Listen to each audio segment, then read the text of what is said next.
Hi, my name is Reimers. I'm from Woodbine, originally from Defiance, Iowa. I'm a precision sales agronomist and then also farm. My brother and I farm together.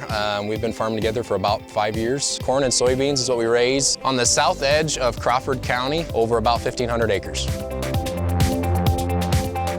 This farm place here is actually where I grew up. And so we have our AMS trial here on 80 acres worth of soybeans. And it got planted on May 11th through the 14th. So this is our first time applying AMS on soybean acres. The reason that we ended up going with pre-plant AMS application is just because we wanted to try to get that soybean crop off to a really good start, trying to get some of that immediate sulfur to the plant as soon as possible.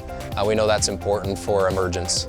A lot of times, if we can, we'd like to get soybeans in earlier. This year, just the way that the spring played out, we wanted to make sure that our corn crop got in a vital time.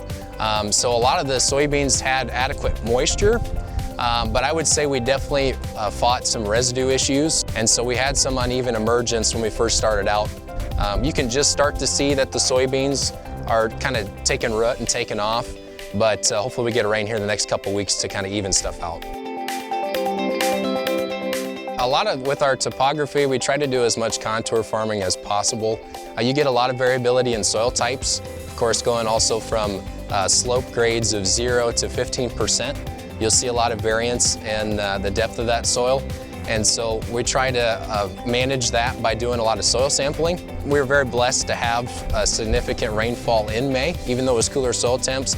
So I'm fairly confident that the AMS that made it to the ground should be incorporated. These soybeans right now are still in vegetative state, V6, V7, some getting close to V8. There's a few I noticed with some flowers just starting to pop, so it'll be close to R1. If you pull a soybean plant today, you'll find nodules on them. And I would say back when I first scouted this field and it was V2, you could just start to see some nodules starting to form at that time frame too. I didn't expect to see a large physiological difference from the AMS application to the area that was not applied. Many times you don't see a stark contrast of a line when it comes down to a lot of these applications, at least not right away.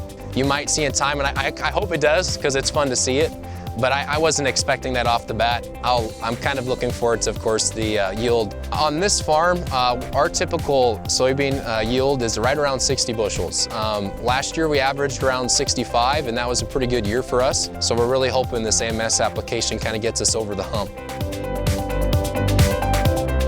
I would say we've definitely seen a trend to putting more sulfur both here on our own farm and for those guys that in the area as well. I think here in the last 10 years or so, I think it's been pretty public knowledge about the Clean Air Emissions Act and how we're not getting some of that sulfur deposition as before. You know, the nice thing with AMS is that it's a pretty stable product, so you know exactly what you're getting. Some of the other products like a manure or a compost might not always be the most consistent. I know we definitely know that sulfur can impact protein levels in soybeans. So if there's an opportunity to continue to make our product that much more marketable to both here in the United States, but also internationally, I think, you know, we should try to strive for that. I would tell somebody, you know, if they're trying to get over status quo or try to break that average yield goal, you got to be willing to put yourself out there and try new things. Otherwise, you're just going to end up with the same result as you've always had. I'm excited to see what we end up getting out of this trial, and if we could see a 3 to 5 bushel yield jump with the way that commodity prices are today, I think that would say that AMS application was a success.